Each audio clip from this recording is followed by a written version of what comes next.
जय जगन्नाथ पिला माने रानी प्रियंका यूट्यूब चैनल को आपण मानकु स्वागत। जदि ये वीडियोटी भल लगे तेबे चैनल को सब्सक्राइब करदेबे। आज आम तृतीय श्रेणी भाषा महक बहिर पाठ 3 कहार केते गोड़ विषयटी को पढ़िबा। बणर पाठशाला पाठ पढ़ा चली थाए। बाघ गुरुजी होई पाठ पढ़ाउथिबे। बाघ पिले माने कहिलो देखी गोड़ आमर कौन उपकार करे। मांकड़ कहिला गुरुजी गोड़रे आमे चालू खेलु आउ दौड़ू। साप कहिला मोर गोड़ नाही मु छाती रे भरा देई जिबा आसिबा करे। बाघ कहिला हाँ साप परी मध्य जिया माछ गेंडा जोकर भी गोड़ नाही। तापर मयूर कौन कहूची। मयूर कहिला गुरुजी मोर जेमिति दुईटी गोड़ सबु पक्षींकर मध्य दुईटी लेखाएं गोड़ अछि। हाँ हाँ मनीषर भी दुईटी गोड़ भालू किंतु मोर चारोटी गोड़ अछि। सिंह हरिण और ठेकुआ भाई मानकर भी चारोटी गोड़ अछि। मांकड़ मोर भी मध्य चारोटी गोड़ मु मो आग दुई गोड़ को हाथ परी कामरे लगाए।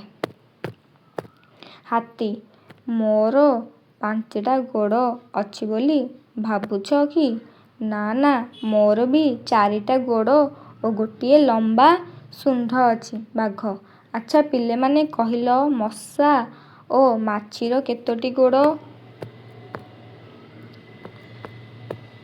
प्रजापति मशा माछींकर 6टी गोड़ मोर भी 6टी गोड़। जंदा पिंपुड़ी भंवर महुमाछी भी 6टी लेखाएं गोड़। बाघ अरे वाह एथर कहिलो काहार 8टी गोड़ अछि। बुढ़ियाणी मोर परा 8टी गोड़। मांकड़ सार मध्य 8टी गोड़ आमे जाल बुणी सेथिरे रहू। बाघ बहुत भल पिले माने जानिछ कि गोटिए कीट अछि तार 30 रु आरंभ करी 382 पर्यंत गोड़ होई पारे। एही अद्भुत कीटर नाम हैला बिच्छा।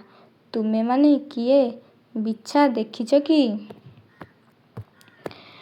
काऊ कहिला हाँ मु देखिछि से प्राय अंधारुआ ओ ओदा जागारे रहे गछर छाली भितरे आउ ओदा घास पत्र तले रहे।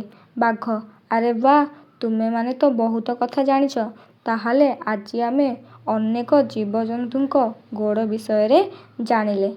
आजी पाई एतिकी थाउ।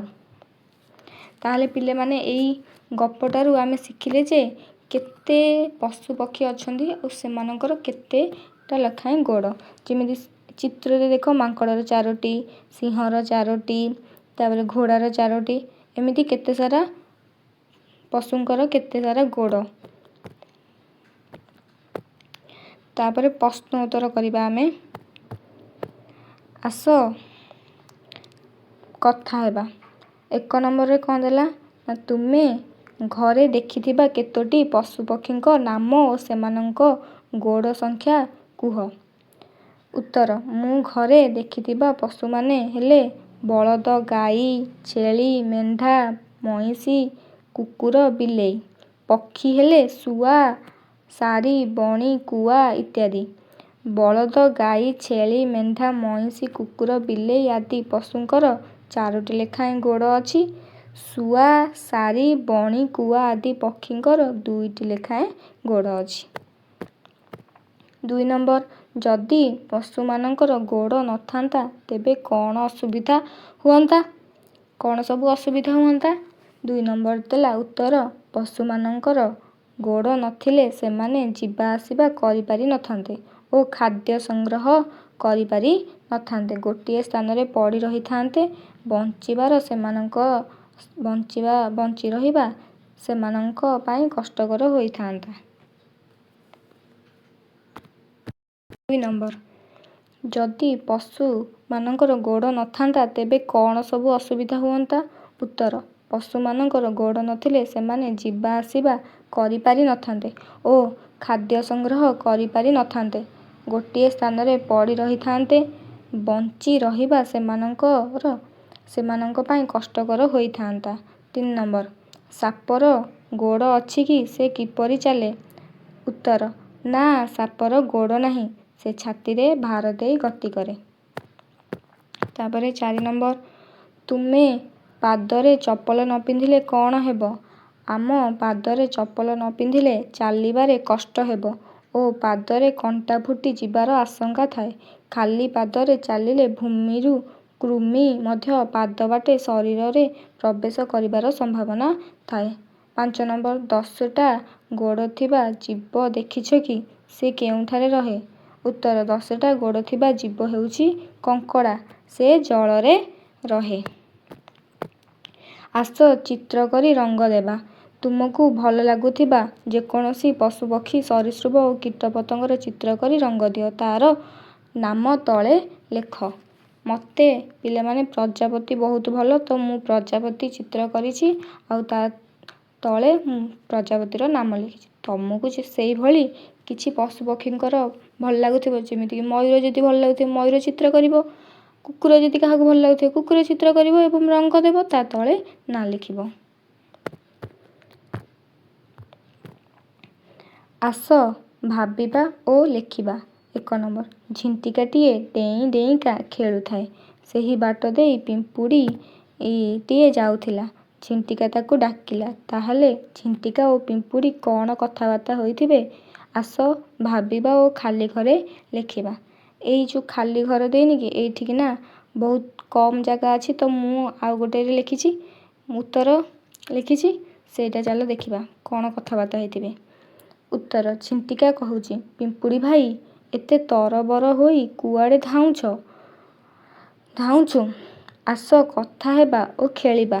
ଏତେ ସୁନ୍ଦର ପାଗରେ କେହି ନ ଖେଳି କ'ଣ କାମ କରେ? ପିମ୍ପୁଡ଼ି କହୁଛି, ଝିଣ୍ଟିକା ଭାଇ, ମୋତେ ଖେଳିବାକୁ ବେଳ ନାହିଁ। ଆଗକୁ ଶୀତଦିନ ଆସୁଛି। ମୋତେ ଖାଦ୍ୟ ସଂଗ୍ରହ କରି ସାଇତି ରଖିବାକୁ ହେବ। ତୁମେ ମଧ୍ୟ ଖାଦ୍ୟ ସଂଗ୍ରହ କରି ସାଇତି ରଖ। ଝିଣ୍ଟିକା କ'ଣ କହୁଛି, ଶୀତଦିନ ଆସିବା ବହୁତ ଡେରି ଅଛି। ଏବେଠାରୁ ଏତେ ବ୍ୟସ୍ତ କାହିଁକି? ଏବେ ତ ପ୍ରଚୁର ଖାଦ୍ୟ ମିଳୁଛି। ଖେଳି ବୁଲି ମଜା କରିବା ଆସ। ପିମ୍ପୁଡ଼ି କହୁଛି, ନା, ମୁଁ ତାହା କରିପାରିବିନି। ଶୀତଦିନ ଖୁବ୍ ଶୀଘ୍ର ଆସିଯିବ।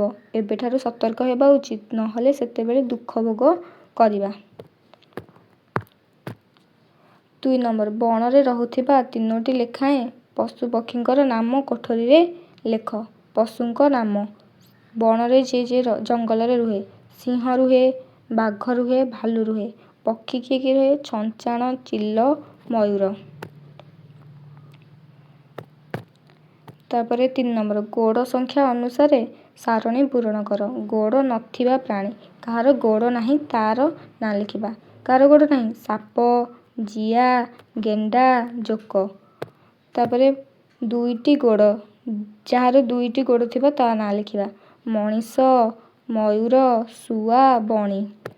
ତାପରେ 4ଟି ଗୋଡ଼। ବଳଦ, ଗାଈ, ଛେଳି, ମେଣ୍ଢା। 6ଟି ଗୋଡ଼। ମଶା, ମାଛି, ମହୁମାଛି, ଝିଣ୍ଟିକା। 8ଟି ଗୋଡ଼। ବୁଢ଼ିଆଣୀ, ମାଙ୍କଡ଼ସା ଆଉ କଙ୍କଡ଼ା ବିଛା। 10ଟି ଗୋଡ଼। କଙ୍କଡ଼ା ଆଉ ଚିଙ୍ଗୁଡ଼ି। 10ଟିରୁ ଅଧିକ ଗୋଡ଼ ଥିବା ପ୍ରାଣୀ। ତେଲୁଗୁଣି ପୋକ, ବିଛା। 4 ନମ୍ବର, ଆମେ ଆମ ପାଦର ଯତ୍ନ କିପରି ନେବା?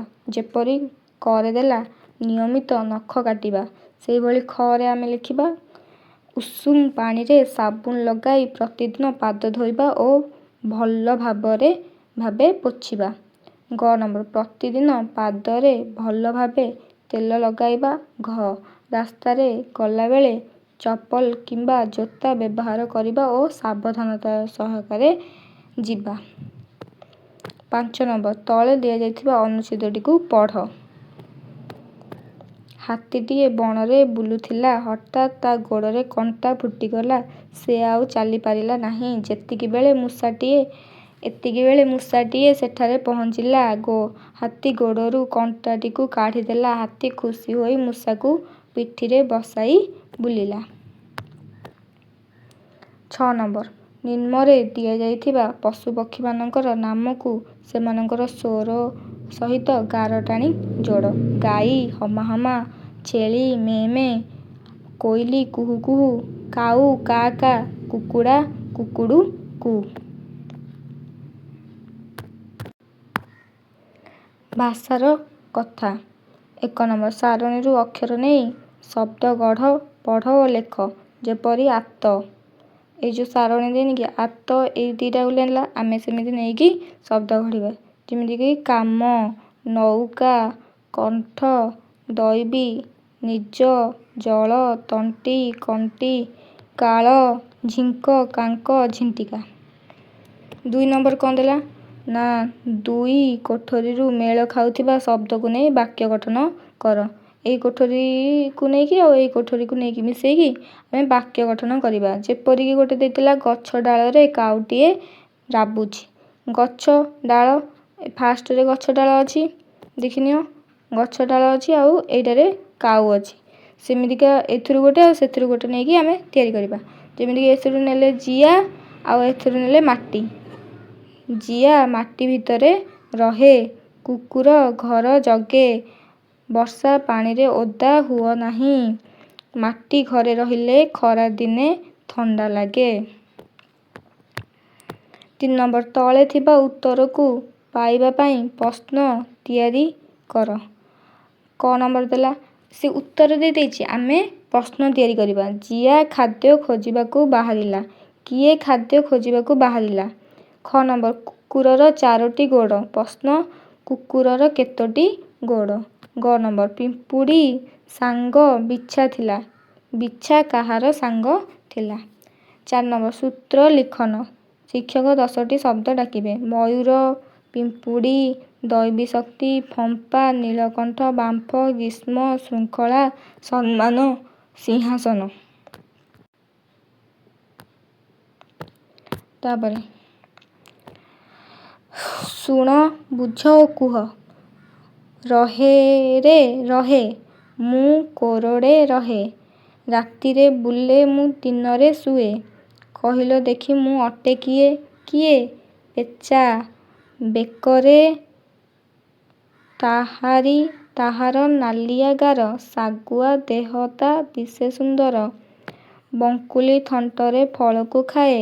କହିଲ ପିଲାଏ ସେ ଅଟେ କିଏ? କିଏ? ଶୁଆ। ମାଉଁସ ଖାଏ ସେ ବଣରେ ରହେ। ଜାତୀୟ ପଶୁର ନାମଟି ବହେ। କହିଲ ପିଲାଏ ସେ ଅଟେ କିଏ? ବାଘ। ତାପରେ ଚିତ୍ର ଦେଇଛି ଏଇଠି ଦେଖ। ବାଘ, ଜାତୀୟ ପଶୁ ଶୁଆ, ତାପରେ ପେଚା, ଏଇଟା ସିଂହ।